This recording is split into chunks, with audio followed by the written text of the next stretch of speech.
యేసయ్య అంటున్నాడు, నన్ను హింసించిన వారు నిన్ను కూడా హింసిస్తారు, నన్ను హేళన చేసిన వాళ్ళు నిన్ను హేళన చేస్తారు, నన్ను తిట్టిన వారు, నన్ను గుద్దిన వారు, నా మీద ఉమ్మేసిన వారు నీ మీద ఉమ్ము వేస్తారు.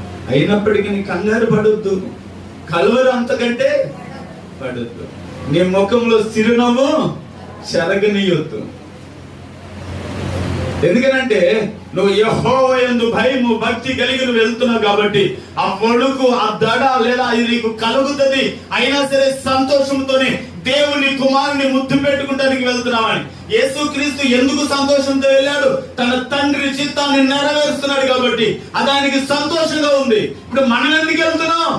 తండ్రి యొక్క కుమారుని ముద్దు పెట్టుకుంటానికి వెళ్తున్నాం కాబట్టి ఆయన అడుగు చాడల్లో, ఆయన మార్గంలో, ఆయన చూపించిన దానిలో మనం కూడా నడుస్తున్నామండి.